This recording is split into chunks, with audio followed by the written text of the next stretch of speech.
Bunny girls are eternal. Damn straight. Peak is back. My dress up darling is finally back. And my gosh, I could not be more excited. This series, the moment that I watched this first episode, it's like suddenly I'm reminded about everything that I love about this series. Yes, let's all be truthful here.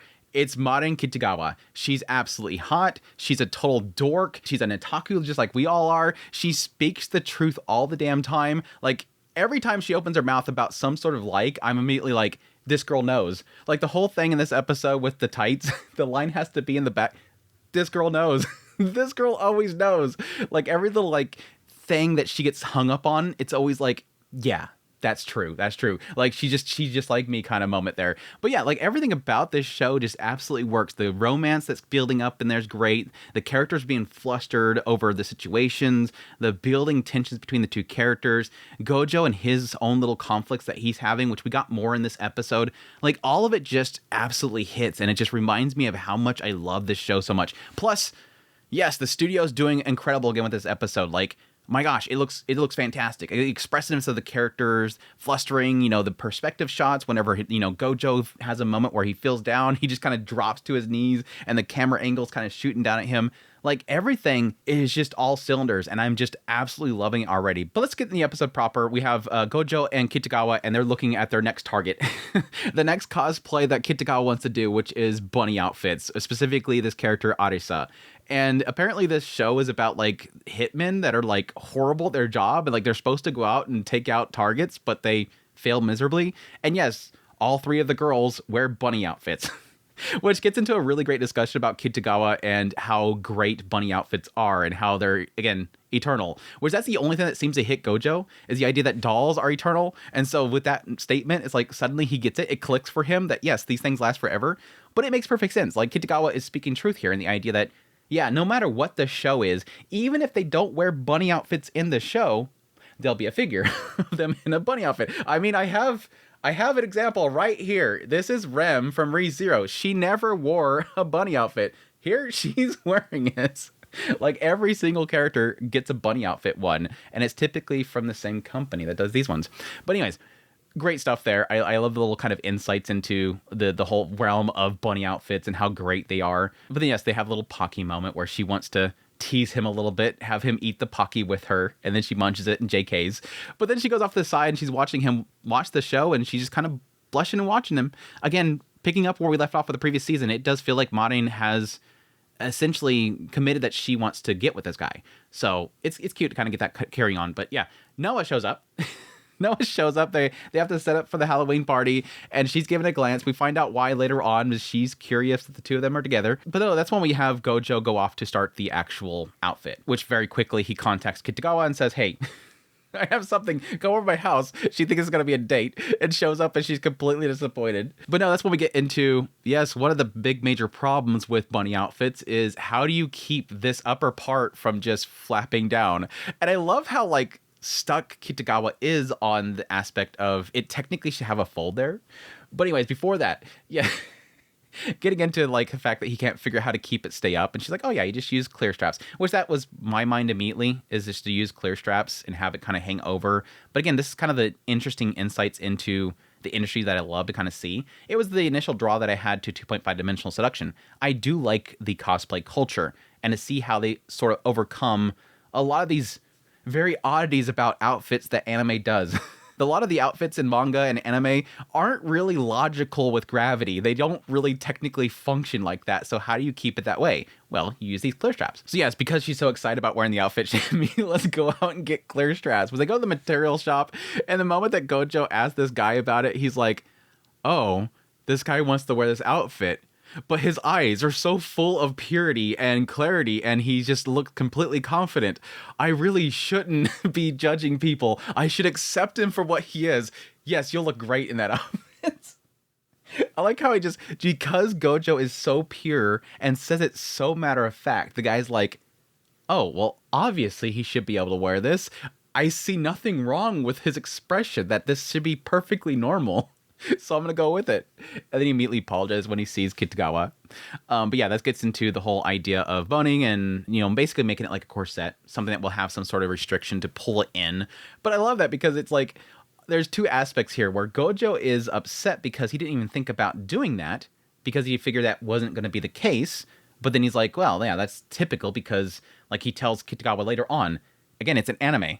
It's meant to look like that. It's meant to have these kind of oddities about it that allows you to sort of have a peek. It's not designed logically. It's designed for art. It's designed for ecchi. And so, yes, it's going to have that fold down. But again, for Kitagawa's perspective, that's upsetting to her because she wanted it to fold down. And so now she's disappointed that it won't do that. I mean, my response there is that you're going to have to probably either have some sort of stitching to a bra or something underneath, or I would assume that you would just not have it come all the way up to that point. So you'd have that last lip right there that could fold.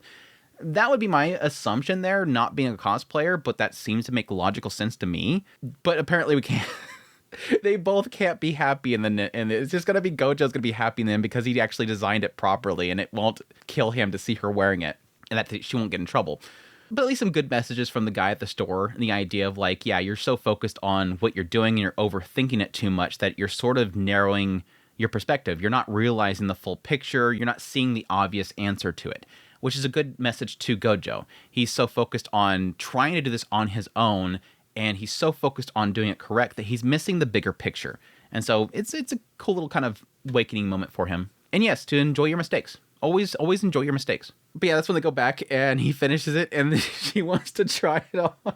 Immediately calls him into the room. We have a disaster. Damn, this girl's so unguarded. He comes in there and she got her underwear just hanging out there. I'm not used to something this high cut. Completely messes him up. What am I going to do? I can't go commando. And he's like, I don't know what to do. I've never wore a bunny outfit either. What do you think I'm going to do about it? It's some good stuff. It's some really good stuff. But then they go to the studio, which that whole thing was just like, this poor guy. I feel bad for Gojo. Like, for anybody else, yeah, it's like eye candy. But for Gojo, it's like everything that he's experiencing there is just absolute death. Like, he's going to die. It's too much overload. And I love it because, like, initially when they first get there, she's like, oh, yeah, you have a problem with high cuts, right? Well, I have a solution for it, so it's going to work perfect. And so she's so confident leaving to go change. And by the moment that she comes back out, it's like suddenly it just hits him that she's not wearing anything underneath. But from her perspective, no, I have these tights on, their skin color, and that just doesn't compute with him. It's like, it still looks like skin, and he's just totally losing it the entire time. All the poses that she does, it's just great. And yeah, I kind of assumed that would probably be the case, that she could wear some sort of skin-toned tights underneath of it, just in order to kind of, yes, as she puts it, it's the perfect combination. It's not revealing too much, but it's technically revealing. It's creating an illusion that she's revealing a lot, but she's not actually. Again, like I said, though, it doesn't matter to him. It's still a massive KO to him, especially when she goes over and she bends over towards the Chinese stuff and he completely loses it. It's just too much. But then that's when we get into the conversation about tights and how she likes the other character's tights because it has the line in the back, all that kind of stuff. Again, this girl knows. I mean, to give an answer as to why, I think the answer really is because the line technically does give you sort of a definition to the lower buttocks. Because the stockings, especially if it's cross stockings, because it almost gives an optical illusion that something is almost like flat, to have that line gives it that depth. It gives it that curvature, or at least that definition there, so that you kind of know what's going on. That's my best, like, try not to be too pervy about it answer as to why I think it works, which I'm kind of surprised that she didn't get too much into that. I think she's just too busy kind of showing an example. Hold on. But as I want to get into the whole Halloween party, which this is like great little character moment here for Gojo. Because again, reminder from season 1, the whole opening of this whole thing was the fact that he's working at this doll shop with his father, and one of his friends from his childhood called him a creep because of it. That boys shouldn't be messing with dolls. That's creepy. You're a boy kind of thing. And that sort of messed with his head on how he sort of reacts to individuals questioning what he does and what he enjoys. So yes, they go out here with this whole party. He's questioning if he should even be there. And then at some point, they're pointing out how hot Marin is, how everybody's hitting on her, how they think that her outfit's so freaking cute, so well done. And yes, the makeup itself sort of turns her into a different person specifically. And so that came to the question, who did the makeup? Oh, it's all Gojo. And then this guy over here, again, it really does seem like he didn't really do it maliciously, but he's questioning, wait, so you do makeup too? I thought that was a girl thing. I didn't know that guys can do makeup. And again, this hits Gojo, and all he can think of is this girl in his past over and over again. He can't stop thinking about this, and now he's getting that moment of, yeah, I shouldn't be here, until finally everybody starts speaking up. No, my brother does that. He's becoming a beautician. Yeah, guys do that all the time. It's perfectly normal. There's nothing wrong with it. It's like this big reality moment for him that, no, you can let down that guard. You're fine. You're safe here. My argument would be there is that Kitagawa is hanging out with these people. I would assume that they're not bad people. I mean, there's probably going to be one person that could be malicious in the group that she's just not aware they're a mean person until something like this comes up. I've had cases like that where you're around a lot of people and then finally some new person comes to the picture that has something that's off about them. And then this person just can't let it go. And then at that point, you sort of realize this is kind of a nasty person. Like, you finally see that there's something about them that you don't necessarily like. And you're either going to have to point it out and hope they can kind of adapt and change their ways, or you're going to have a shift. But again, I would assume that Kitagawa is not hanging around with a bunch of nasty people. It seems like a lot of the girls are going out of their way in order to protect her. So I didn't really assume Kinsei was going to be a bad person for pointing that out.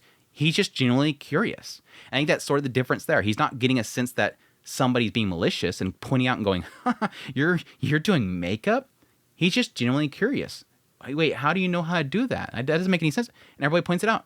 Oh, okay, that makes sense. And even has an add-on to the end there pointing out that he works at this doll shop. And he's like, wait, from that place? I went there before. It's freaking amazing. Again, he was just curious. He likes this stuff. He thinks that stuff is cool. So not only is Kinsei not a bad actor, he's just curious and he's a fan. So it's like, you're glad that Gojo didn't immediately step up and walk out the door because he just realized that he just made a friend, I think. I think this guy's probably going to be a friend. He's going to be a fan. It's really cool stuff. It was a nice little eye-opening moment there of Gojo having a moment of insecurity before he realized, oh, actually, this is a moment of security. I have a moment of security here. There's a realization here. I've let this ring out there. They see what I truly am, and they've accepted it. Until Noah blows up the whole situation. It's funny because they're having this conversation and it's like getting kind of heavy. And the entire time Noah's in the back and she's singing away. And I'm thinking the entire time, at some point she's going to stop and say, hey guys, listen to my song. But no, she just stops the song and immediately goes, no, she didn't stop the song. She did it like at the very end. Gojo, Kitagawa, are you dating? And then the episode stops. I mean, the answer's going to be no, but it's still kind of a shock moment for them all. It was a good little end there. But yeah, overall, really, really good episode. I just absolutely love it. Again, there's multiple pillars to why the show works so well. And I've talked about this previously, and the idea that it's not that My Dress Up Darling itself does anything like extremely unique. It's just one of those things where it does all these things perfectly. Like, it's not the first one to be a rom-com. It's not the first one to have an insecure doofus guy that is hanging out with the hot girl. It's not the first one doing cosplay. It's not the first one doing all this stuff. But it does all that stuff perfectly. And it was so refreshing after 2.5 Dimensional Seduction didn't really turn out as well as I was hoping it would, to have this show come back and go, don't worry guys, I got this.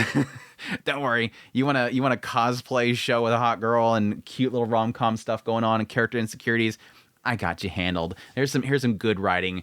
And yes, Cloverworks doing an incredible job with all the shots and all the spicy shots and all the character expressions and stuff like that. I think it's just so freaking beautifully done. Perspective shots, everything's just so on point. And having that kind of old-fashioned anime at the very beginning that was just captured that old style was perfect as well. Like, through and through, just phenomenal return for the series, and I cannot wait for more. I'm not sure if I'm going to cover this show on a weekly basis, unless maybe if they get more into character depth with like Gojo and Kitagawa and their relationship and stuff. We'll see. Or if you guys like the content, hit the like button and support it. Anyways, hope you guys enjoy this video. As always, if you like this content, you want to support Tom more, become a member of the channel. But until next time, you have to care. And remember, bunny girls are eternal.